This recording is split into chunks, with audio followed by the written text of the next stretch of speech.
players gather to cast powerful spells, some of the oldest and most powerful in the history of Magic the Gathering. Deathrite Shaman, Dreadhorde Arcanist, Ragavan Nimble Pilferer, and many others, battling head-to-head in brutal combat. They all have but one thing in common: to uphold their legacy in the search for eternal glory.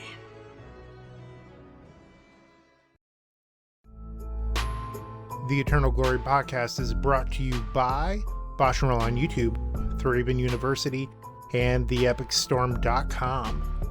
This episode is sponsored by Tales of Adventure. Get sweet legacy staples and much more at toamagic.com.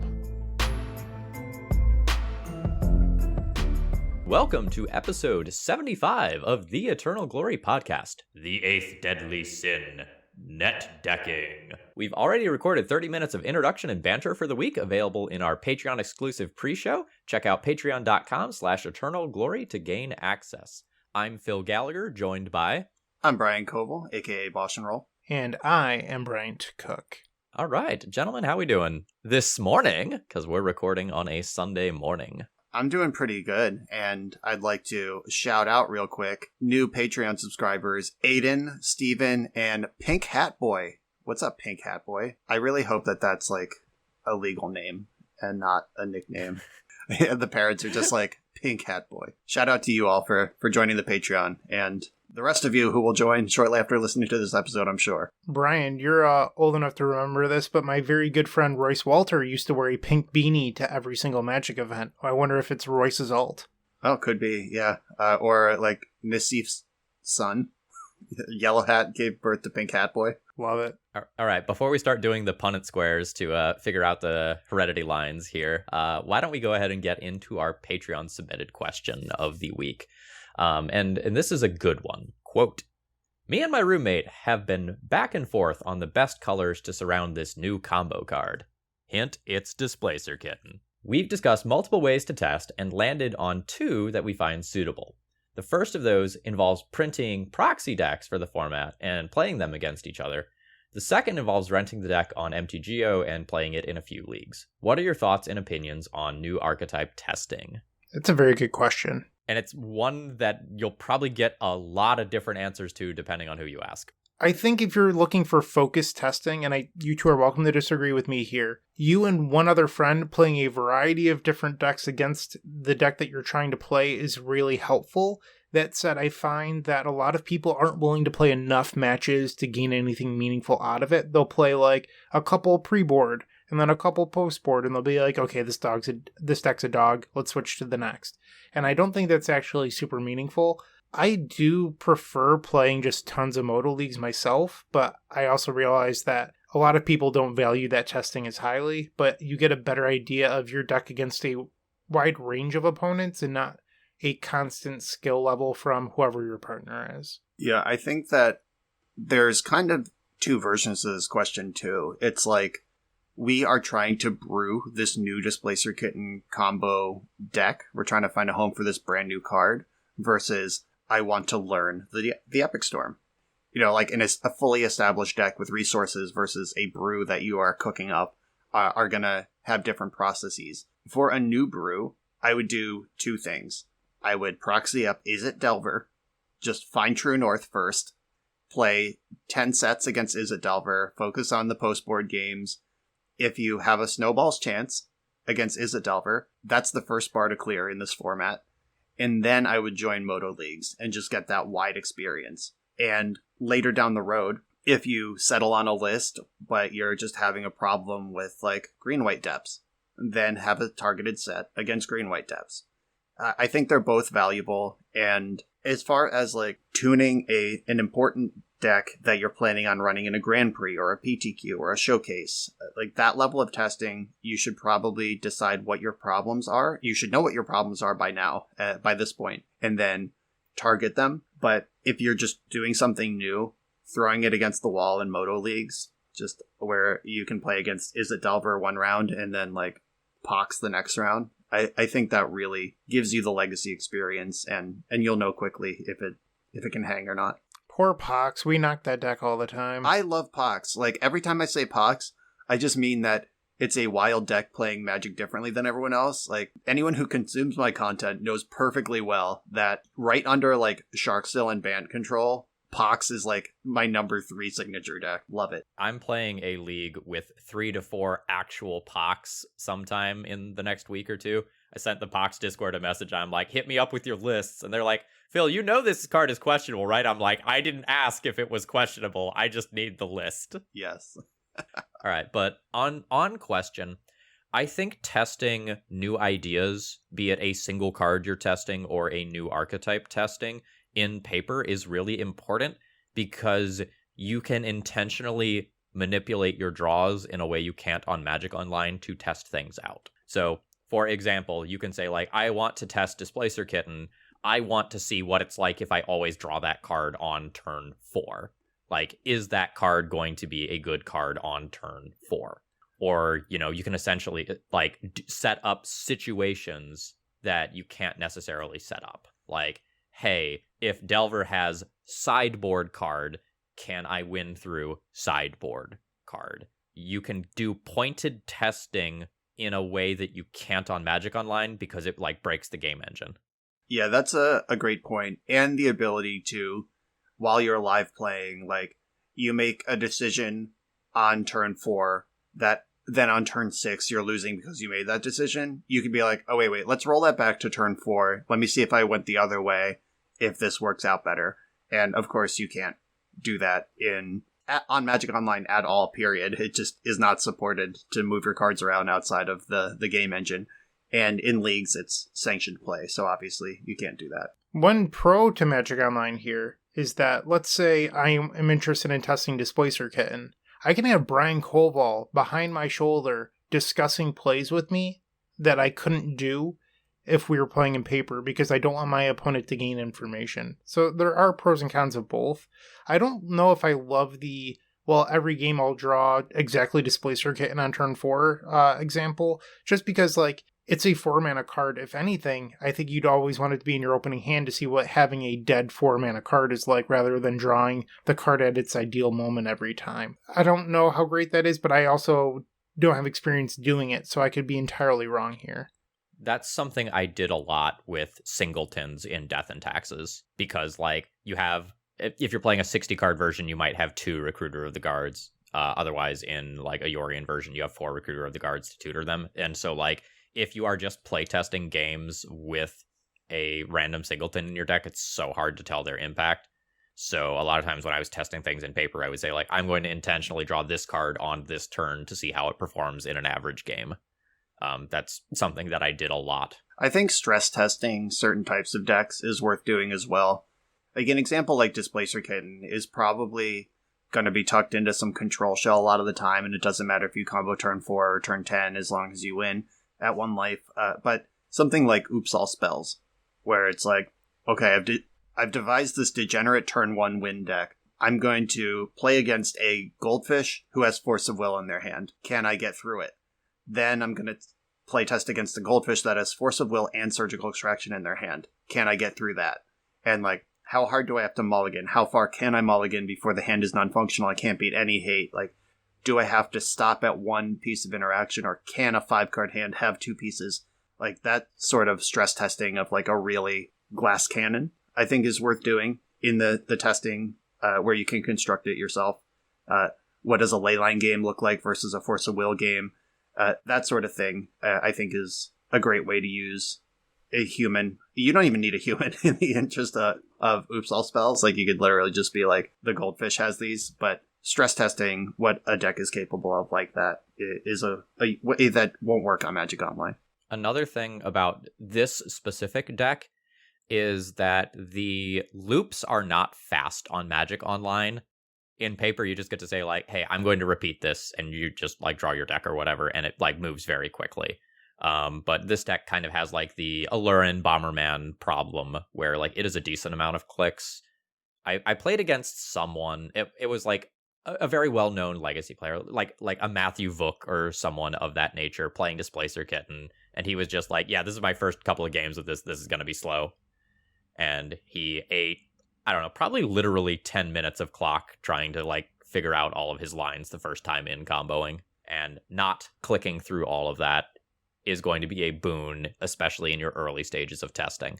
How often do you two deny playing decks that have just like heavily convoluted combos like that with Magic Online? I have a thing on my website banning specific decks. I used to ban Alurin. I think I took that one off the ban list. Bomberman is still banned on my channel, as is Food Chain, I believe. I don't have any such rules. If I want to feature like every deck at least once. That is a goal of mine, and I can edit out clicking time, and if we go to time, it's whatever I can. Like, the point of content is not always to win. If I can demonstrate that, if this didn't take 8 minutes to click through, we would win here.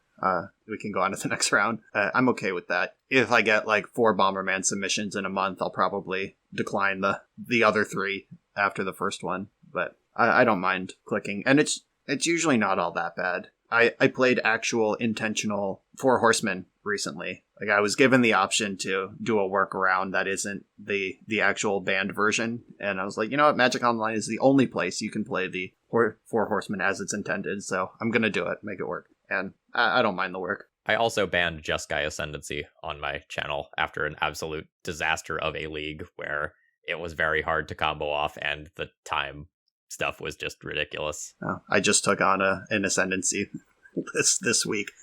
I hope your list is better than the one I got. I played it a bunch in the early days of Pioneer, and I did not. I don't know what your list was like, but I did not have that much of a problem.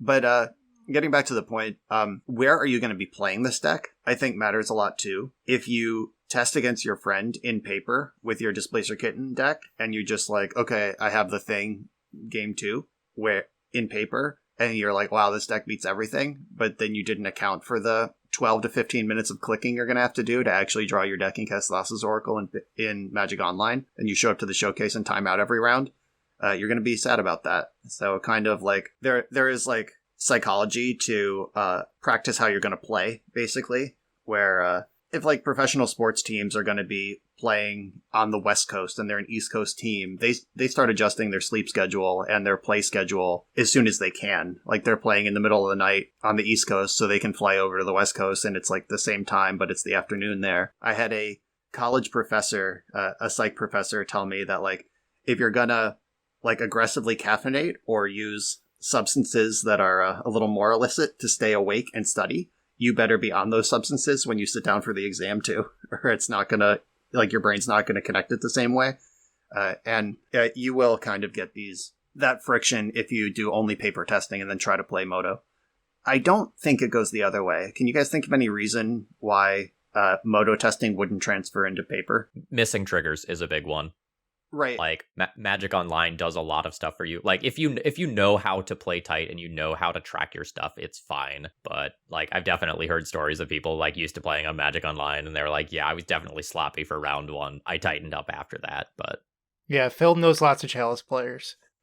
Even more than Chalice. Like, Chalice is the famous trigger check because the triggers you miss are so devastating much of the time. But Dragon's Rage Channeler, I've played against people in paper who are like straight up 50-50 on remembering to surveil, or like they cast Brainstorm and just pick up 3 cards, and then they're holding the 3 Brainstorm cards and look at their DRC and they're like, oh, yeah, whatever. And then just resolve their Brainstorm. That happens all the time. I find it's more of an issue for players when they have multiple triggers and like they have to happen in certain orders. And it's like, oh, nope, you've done this thing that demonstrates that you missed this thing. Yes. Like an on-cast trigger versus an enter the battlefield trigger, like that sort of thing. You know, gotten a lot of players being sloppy with elves or something like that, for example, where like, oh, that creature entered the battlefield, you gained life off your Essence Ward, and now you can't draw your Glimpse card or something like that. Yeah, like Glimpse, draw, and Nettle Sentinel untap happen on cast, but then like the draw card from Elvish Visionary happens on battlefield, and it does matter what order those happen in. Yeah, Magic Online would help you. Magic Online, though, also helps you visualize that if you're actually looking at the stack, if you're looking at Magic Online putting objects where they belong when they're supposed to be there. That really helps conceptualize the stack, which is kind of a difficult thing if you've never actually seen it actually stacked up. So Magic Online can help there as well. Elves is a great example because it's so technical in the way that the deck works, and I think a lot of Elves specialists don't always realize it. I believe it was Grand Prix Louisville like a handful of years ago. I got paired against somebody on Elves. They started doing the glimpse thing, and they did something like they untapped their Sentinel or something had happened, and then they just looked down at their board and they just like, I can't remember what they said, but they mumbled something like, F this, I'm so bad, and literally just picked up their cards, and I had no idea why. Like, as someone who didn't play Elves, like, I didn't realize they missed some sort of like trigger or whatever, but this person was just so frustrated that they missed their trigger that they just picked up and went home. Yeah, get out of here. That might have been an extreme reaction. I have a coaching client and Patreon sub who I've been working with for a while who plays Elves as his main deck, and he picked it up during COVID, and like when events started happening, he's like, what do you recommend? And I was like, have you goldfished your deck in paper? Have you just put your 60 cards in front of you and move the cards around with your hands yet? And he was like, no. It's like, well, you better. For the next 2 weeks before this event, whenever you have downtime, when you're watching TV, whatever, like goldfish hands, move around, like pick up the forest, untap the creature with Quirion Ranger, untap your Nettle Sentinels, remember your sequencing, because just that muscle memory is going to be so big. When I was playing Elves, still when I play Elves, a lot of people will, like, when they use their Wirewood Symbiote, they'll turn it upside down to indicate it's been used already, or they have, like, little tricks like that. One time I was in the middle of going off with Elves, and my opponent reached across the table and turned my Wirewood Symbiote upside down, and I turned it right side up and said, don't do that again, and I continued comboing, because it is strategically advantageous for you to know where all your moving pieces are, and your opponent lose track of them. Like, you can't cheat, you can't lie, you can't, like, hide a Wirewood Symbiote under your lands or whatever, but, like, if I can explain to you quickly what I've used and why, and, like, get you caught up on the game state, but you miss something because you don't know how all my pieces work, that's advantageous to me for knowing my deck that well when you don't. And it's part of the game. And by using little shortcuts like turning your cards upside down, you help yourself learn your combo, but you also help your opponent learn your combo. That's a gray area that a lot of people aren't going to like, but part of the game. Imagine being competitive, Brian. Couldn't be me. I know. Imagine paying money and expecting to use the tools that you have to win a prize at the end. Outrageous. I think this is probably a good point to transition into our main topic of the show, which is actually a rather competitive thing, the process of net decking. Hate net deckers. Dirty, dirty net deckers. Yeah, this is a word that definitely has a bit of a social stigma. Let's define net decking before we even get started. If you've never heard this word, which honestly, until I started like getting into EDH and like touching tips with EDH Twitter, I had not heard this word in probably 8 to 10 years. And basically it's the process of going on the internet and copying a list rather than building your own from your brain, which seems so trivial in the era of MTG Goldfish and Arena Data and 17lands.com. Like, we have data, like mining data, and there's lists everywhere. But this was like a real thing people got angry about probably 15 years ago, 20 years ago, definitely. I remember those times. I'm very old. Yeah, and still to this day, there is a sweet spot of people, and we're going to kind of talk about like who they are and what their mentality is, but there are folks who still think that you should only ever play decks that are your own unique creation. So that's net decking. It's pulling a deck off of the internet and copying it and playing it. So as far as the social stigma goes, like, some people view Magic as like an outlet of creativity. They want to see their own brew in action. You know, they want to spend their time tinkering with the cards that they rip out of booster packs and building the best things that they can with them. And like, there is like an artistic expression element of deck building. And someone who is motivated like this is not necessarily in the full competitive mindset of like, I am going to play the best deck. I will adjust my 1 or 2 cards to adjust for the metagame. And like, this is the way that I am going to win. Yes. I remember the first sanctioned tournament I ever joined. It was an F&M at a Wizards of the Coast retail location in the Bridgewater Mall in New Jersey. And I didn't know what Type 2 was.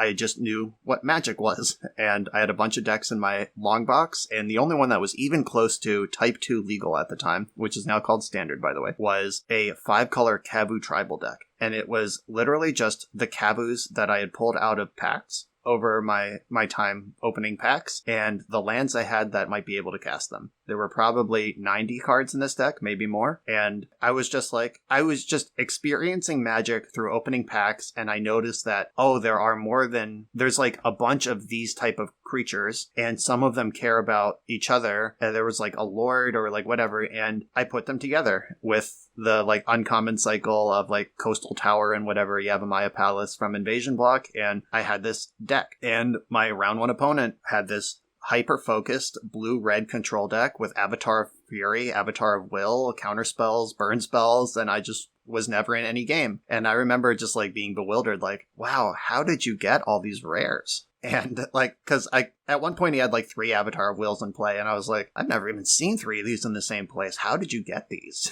And like the idea of a game store and purchasing singles and like focusing a deck and spending money specifically to acquire cards to make a deck better was just foreign to me. And everybody is there at some point, but you can like be mad of like, wow, you spent all that money on these rares just to beat me. Like, play it with your wallet, huh? Why don't we just put our credit cards on the table instead of play Magic? Or you could be like, wow, that's cool. That's a way to approach the game I had not considered. And it is jarring when you have been so deep, when you're at the point where you're listening to a legacy podcast and then you end up pairing into someone who like brought their own deck. It can be a jarring social experience. I was having a conversation with Dre on Twitter this morning where I was like, yeah, so many Magic players approach Magic as like, I built a flyer deck. And it's so easy to forget that when you're so entrenched in Magic content, like many of us are as content creators, or you are as someone who is listening to a competitive podcast, right? And like taking that step back and realizing that like someone else is going to have very strong opinions about like something like a topic like netdecking that is just so secondhand to you, just like shows you how many people are enjoying Magic and playing Magic in different ways. Yeah. I think it has a lot to do with, and I mean, you can correlate this to real life, but people are always at different stages of their lives. I remember being the kid where netdecking was like shamed upon at the time. And if someone's still saying that today, there's a good chance, and I'm not trying to belittle anyone here, but they're likely a game store hero. They're the guy that wins F&M with their brew. They might be slightly better than the other players, but ultimately they haven't reached their full potential yet. And that's fine. I was that person at one point too. But there's a lot of growing and learning at every single step. Before I played Magic Online, I thought I was big shit. I thought I was so good. I had won a Star City. I was pretty good. I had a GP top 8. Didn't matter. I sucked. And then I started playing on Magic Online, and I became so much better. My deck building became so much better, and I grew as a person and as a player. So I think just remember that when you face somebody who's like, oh, you dirty netdecker, that maybe they just haven't matured enough or realized yet, and that's fine too. There is a Magic Pro from the mid to late 2000s. I'm not going to say their name because they are currently in prison for some horrible things, but they were known for brewing, always brewing. It was a big deal. Like Brian David Marshall, when he had his weekly column, wrote a whole bio piece about this person when they won their first PTQ with just like a ridiculous deck of their own design. And then they spent their next couple years grinding PTQ wins and then failing at the Pro Tour because they insisted on playing brews. They were just so much better on raw skill than the PTQ field, but unwilling to actually play good decks at the Pro Tour that they just got kicked to the curb. And we're just in that win a PTQ, brick out of the Pro Tour cycle for about 2 years, but they had a content career and everything based on their brews. And then around Scars of Mirrodin, when Tempered Steel was just the best deck, not close, this person's team finally convinced them to just play the best deck. They top 8'd the Pro Tour. And then, everything changed. And for, the next couple years, I think this person has 2 or 3 Pro Tour top 8s in the span when he decided to just, play the best deck. He was like, oh, yeah, I built a lot of muscle. It's like training with the leg weights on in Naruto when Rock Lee takes off his leg weights and they shatter the floor. And now he can move at supersonic speed or whatever, or like Goku takes off his heavy shirt. Like that's basically what's going on when you're playing with brews. And at some point, it depends on your motivations. If it is important to you to express your creativity and win less often as a result, that's okay. If it is important to you to get your money's worth at every tournament by maximizing your ability to win, that's okay. If you can marry both, good for you. Like you're living the dream. But I don't think it is reasonable to be mad at someone for choosing to use the tools at their fingertips rather than working too hard for less by insisting on brewing everything, especially in a format as powerful and established as Legacy. Another thing kind of as an offshoot off of this, like you can start with a net decked list, and a lot of time they require tuning, and you can take pride and satisfaction in tuning a list and making some changes to a list in that like create meaningful and impactful changes to a format, right? Like there have been multiple people who have iterated on Delver in meaningful ways and learned some important stuff, right? Like we had 2 Delver builds, we had Delverless builds. Like there have been a lot of iterations where even, air quotes, net decking something like Delver, but then iterating on it can produce something meaningful. And like you can take pride in those results. Maybe it's a little different from like you brewing something from scratch and you take pride in that, but you can make changes, figure out sideboard cards, figure out tech, and that's just as meaningful. Phil, I just saw this list online. It has 2 Mind Harness in it. I don't want to play that card. I'm going to switch it. This is an example of something that happens without fully understanding. So yes, you can iterate on decks and change decks, but I don't always love, because I think there's this idea of ownership too when it comes to net decking and deck building, where people want to add their own touch to something without fully understanding why, which I think is actually sort of an issue, because sometimes people will cut crucial cards without ever realizing why they're important. I have some great examples for this one. So, old man voice, back in the MTG Salvation days, the most common thing that new players to Death and Taxes would say is, I don't get Flicker Wisp, like it doesn't seem like that card is on plan, it seems really slow, I think I'm just going to cut this from the deck. And I'm always like, hold on a second. You haven't played enough games to understand why this card is in the deck yet. And so until you understand why it's in here and you realize all the things it can do, you shouldn't be cutting that card. And that, I think, is one of the biggest things that people like kind of fail in adjusting deck lists, is like you don't have enough games or reps or like format familiarity to start making the changes that you want to make in an informed way. Yeah, most people, I'm going to quote Patrick Sullivan on this from an episode of The Resleevables. Most people are dog shit at evaluating cards and building decks. Dog shit. That word is aggressive, but he's right. Yeah. Shout out to the man P. Sully. Most people are not good at evaluating cards. Like every spoiler season, we see people just going berserk about a card that ends up seeing no play. And then the idea of like evaluating 75 cards or 95 cards in the context of an established format and making something coherent, it's hard. And it's not a personal failing if you're not good at it. I was playing Magic probably 20 years before I really even started to dabble in deck building outside of casual formats, where it was like the stuff I do on my channel where I can just sort of like be sent an idea and like, okay, this is what they want to see. Let's apply it to Legacy. This is going to need some Chalice of the Voids to back it up. Like that is 25 years of experience. It is only a recent thing that I felt confident doing. I want to talk about this person from the local game store. I call him Worm Coil Guy in my brain. And this was a person who was kind of a known rager. Like, nobody really liked this person. I'm not sure if they're listening to the cast, but if they are, nobody liked you. I'm sorry if you know who you are. But they invented this red-white, modern, like, kind of prison, but not really deck. It just had a lot of removal in it, and like Chalice of the Void, and the only threat, I think, was Worm Coil Engine. There were just like 4 Worm Coil Engines at the top end, and I think it might have been a Wildfire deck, I don't know. It was a mess. But I played against this guy, and he ended up casting his Worm Coil Engine on like turn 9 or whatever, and I path exiled it, and he was like, ugh. And then he played another one. Path to Exile that one too. And then I won the game because he had no threats. And then in game 2, a similar thing happened. Like the third time I Path to Exile to Wormcoil Engine, he was like, "Oh, you always have it." And I was like, that's because there's no other threats in your deck. You're bottlenecking the paths in my hand until the point where I can point them at your Wormcoil Engine. You're not challenging me at all. Put a Goblin Rabblemaster in here. Put something to flush these cards out of the hand. Like, this is bad deck building. I didn't say this is bad deck building to him, but, like, trying to explain that, like, you need to... There's, like, a lot of context to, like, Bryant talks a lot about virtual card advantage. Like, don't give your opponent a target for that Swords to Plowshares, and everyone they draw is, like, they got Ravenscribed throughout the course of a game. It's so bad if you have exactly one target for Swords to Plowshares in your deck,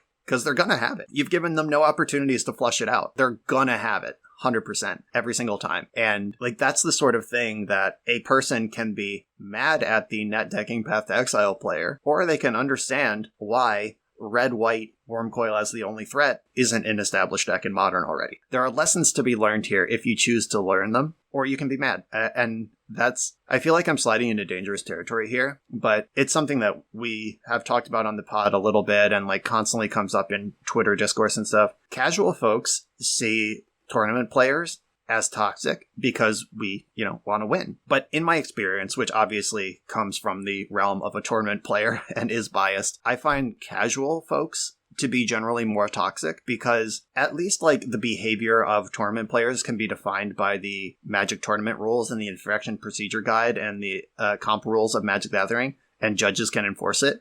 And we at least have a lane we operate in that is defined. The idea of just like being mad or yelling at someone or talking down to someone or refusing to play with someone because they don't do the thing that you wanted that is defined by nothing and they couldn't have known you wanted is just like really shitty to me. And like you get into this sort of viewpoint battle of I think it's toxic that you're being shitty to me during a fun game of Magic, and you think it's toxic that I bought 4 of the best rares and put them in my deck in a coherent way while you're playing the cards you got in a draft last week. It is tough to balance that, and like fostering an education sort of environment where you could talk to someone about like, hey, do you want me to help you improve your deck? Or reading the room that they're so mad that they don't want to talk to you at all and just let them walk away and be wrong. Like it is really tricky to navigate these when you run into that friction.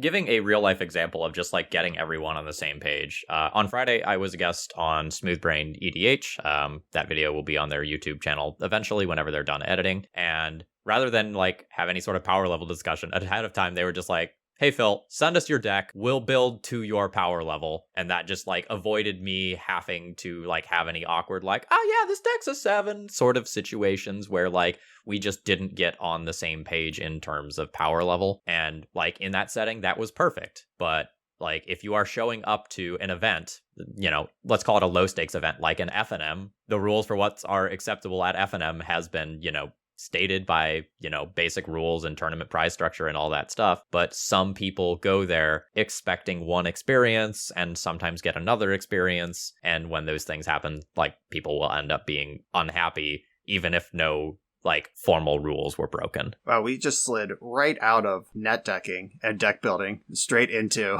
expectations of casual versus competitive players. But I guess they are all related because, like I said, I hadn't heard the word net decking in 8 to 10 years before very recently stumbling into casual EDH Twitter. Has anyone ever said net decking just as just like a verb or noun with no emotion attached? Has anyone ever been like, oh yeah, I just net decked like the Thief's version? Or is it always like... I remember that being a thing like in 2008 because people would ask you if you built this deck, you're like, oh, it'd be a net deck. I mean, that's at least what I remember because like I played a lot of games for Magic at the time and people would be curious where you got ideas from. It wasn't always like a negative thing, but they'd be like, oh, where did you build this? Did you find it? I wonder... like, there's no way for us being all as entrenched as we are to understand this, but I do wonder if net decking, or like the idea of net decking with all the weight attached, is still as big as it was in 2005 because of the prevalence of the internet and data mining and everything. Like, I imagine with Arena existing and like the esports world and 17lands.com, just farming draft data constantly for pick orders and stuff. What number of people just like download Arena and immediately go to MTG Goldfish to find a deck? Like, I just learned how to play Magic in the Arena tutorial. Now I need a deck to play. I'm going to slide over to Goldfish. That number must be much higher than it was in like 2008 of like how do you find the source, much less navigate it and then find all the... I don't know.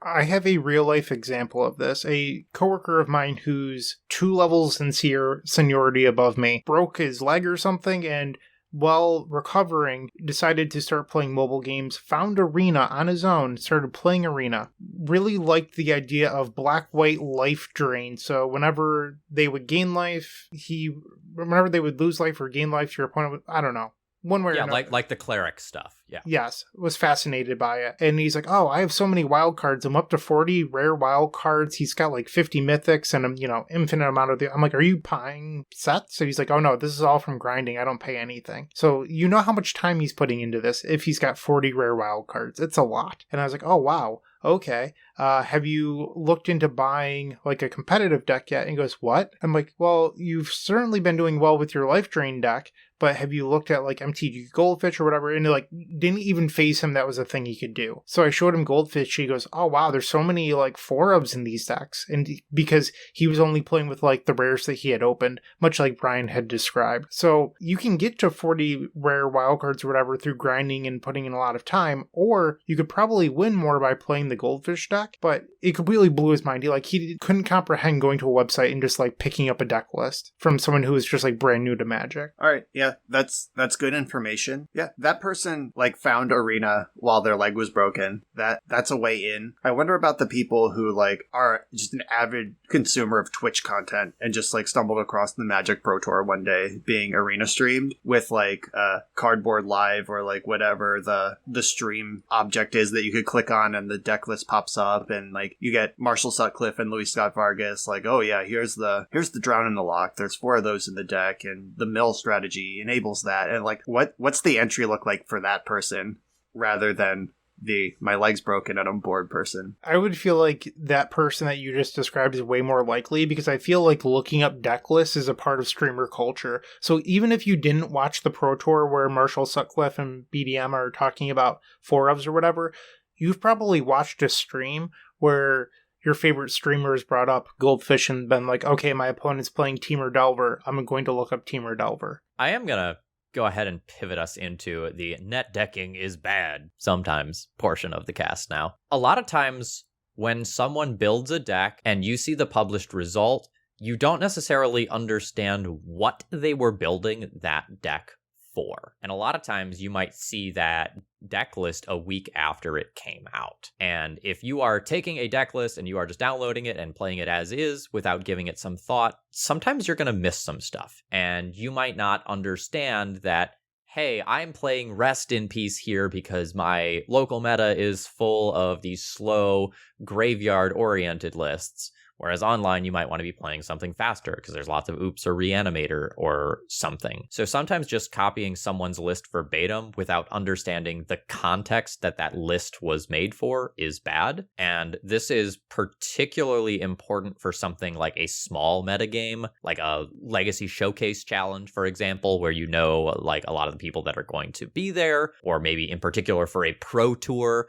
where you are expecting the format to be dominated by maybe about 3 decks. And so like you are making some inbred decisions for that specific metagame. Yep. Or the Brian Kibler special, where you have a secret sideboard card to beat your own team's deck, your own testing team. Getting Kiblered is what they call it. Rich Shea was really into Kiblering us when we used to test together. We'd show up with like 4 people with the same deck at a tournament, and he'd have 1 card in his sideboard to beat us.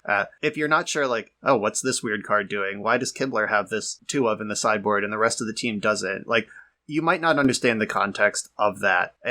Or like, I remember a couple months ago, somebody did well on a showcase with 3 main deck Pyroblast, and there is a Delver deck. That shit doesn't fly in leagues, but it's brilliant for the showcase. Yeah, or for example, there was a meme weekend in Legacy a couple years back where everyone decided they were just going to like register. Was it like Oops All Spells or Charbelcher or something like Belcher. that? It was Belcher. If you were a Spike that weekend, like, you might have walked into that event with some wild shit in your sideboard, just knowing, like, hey, literally 20 people are going to be on Belcher. Like, do I want Mindbreak Traps? Like, do I want a Pithing Needle for Belcher, like, that I normally wouldn't play? I didn't dive into the deck list for that weekend, but I imagine there was weird stuff in there. Yeah, I remember even recently, like, the sort of, like, ban protests that happened in Pauper, where, like, Arizak's 5-0'd a premier event with 60 basic lands, and then people tried to do it in Legacy. And then, like, the Legacy Challenge had, like, 20 people who were on with that plan, and then, like, 12 people who just showed up with decks to win the Legacy Challenge. And, you know, those results are gonna look weird.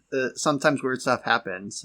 There's also, like, sometimes, like, Julian Knab, he was on 61 card elves for a while. Like the 61 Julian special. It was a thing he did for a while. Couldn't find the cut. Or leaned into the meme. I'm not really sure what it was. But if I was like at a Magic tournament and somebody was like pile shuffling their deck and got up to 61, I'm like, oh, you're elves. Explain that to me. That's sort of, that's also one of the tests that I put myself to when I'm looking at a list. It's, do I understand every card in this deck? And if I don't, I need to dig deeper. And if digging deeper doesn't yield any results, I will then change the card, but I'm not going to be like, oh, this is nonsense.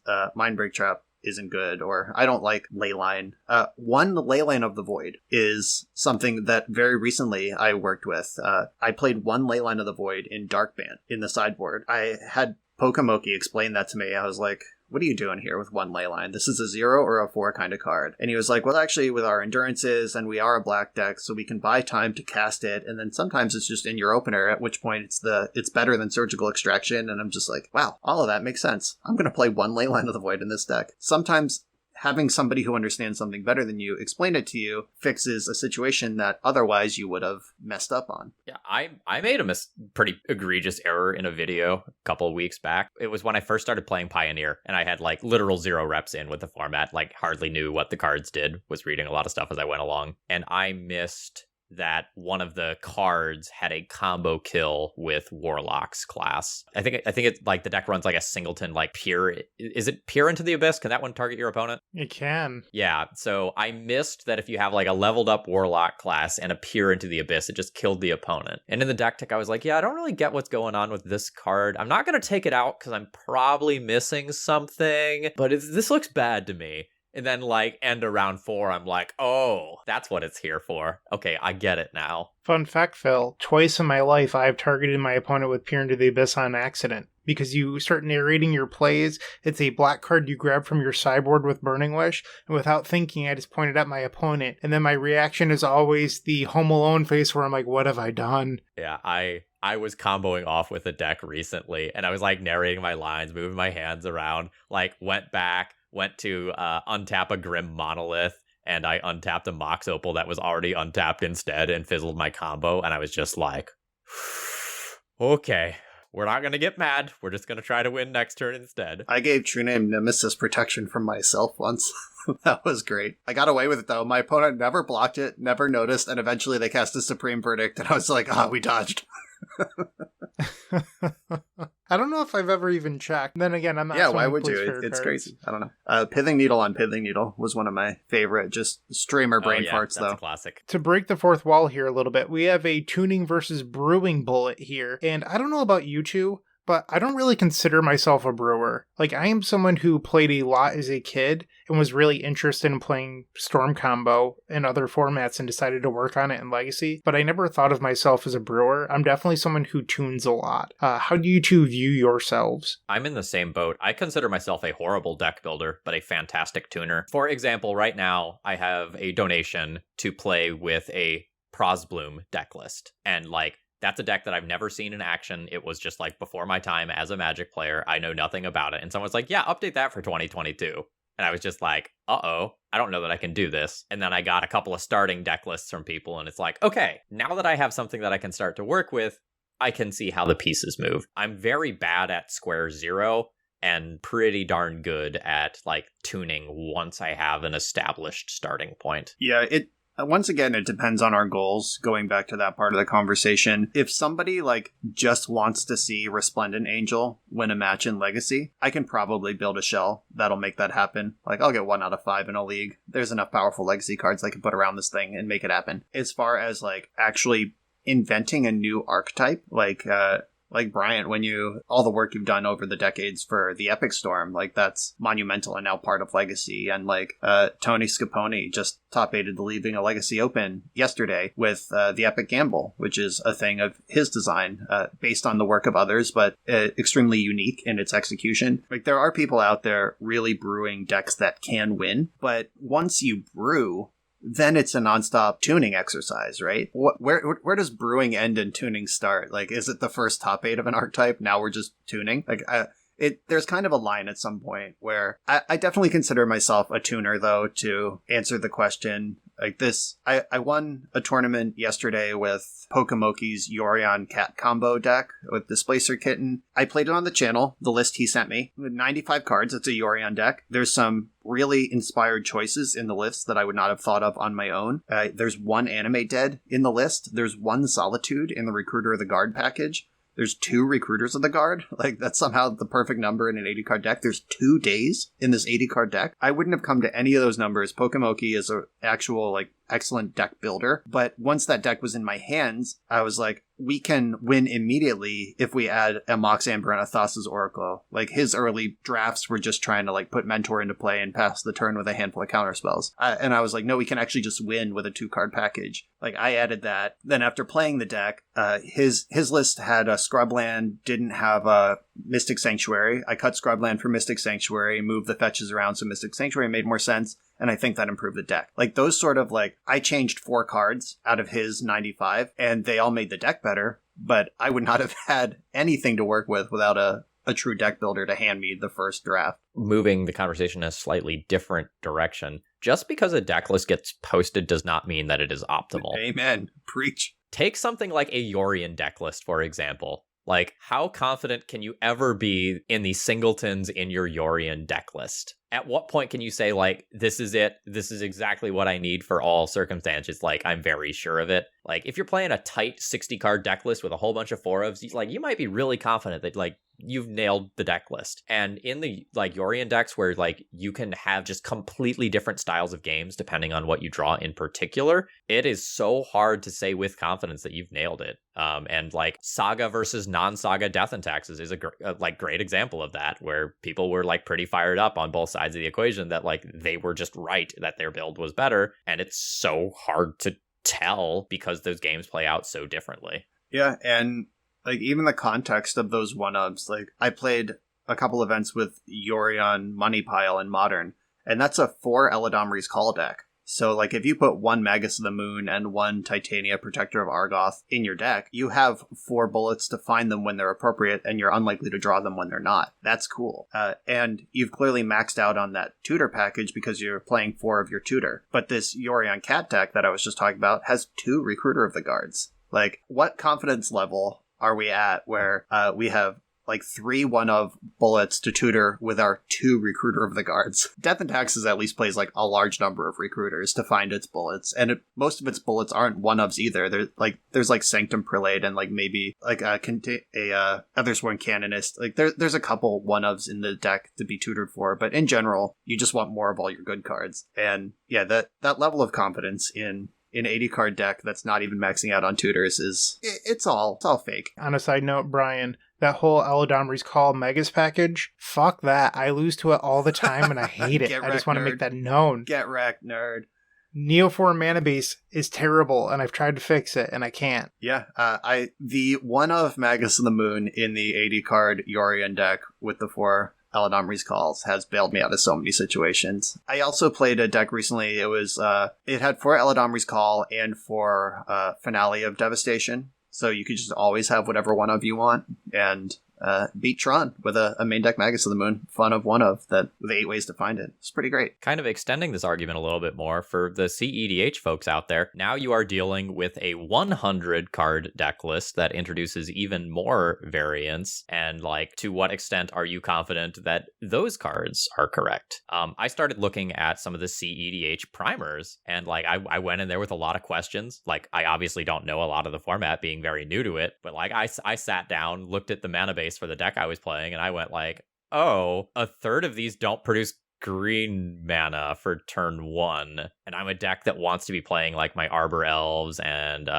green enchantments on turn 1, like Carpet of Flowers, Abundant Growth, like that sort of stuff. Like, that's not okay. Like, how have you been getting away with this? And so, like, I started cutting colorless lands, and I was like, whoa, hold on, don't cut that. That card's really good. And I'm like, but the greed! And I've had some really interesting conversations with folks about deck building in these 100-card formats, where it's a combination of, like, I'm bringing a hypergeometric calculator to the conversation, and you're bringing 500 games worth of experience to the conversation. And that, again, loops us back to context in building and tuning, where in EDH, it's a 99 card or 98 card main deck to calculate your opening hands from. You get a free mulligan in that format. So you get to go to 7 twice because it's a multiplayer format that's just in the rules of Magic. And then you start going to 6 from there. So you get to be really aggressive with mulligans to keep a functioning opening hand. The decks are powerful enough to win on 5 cards. So you see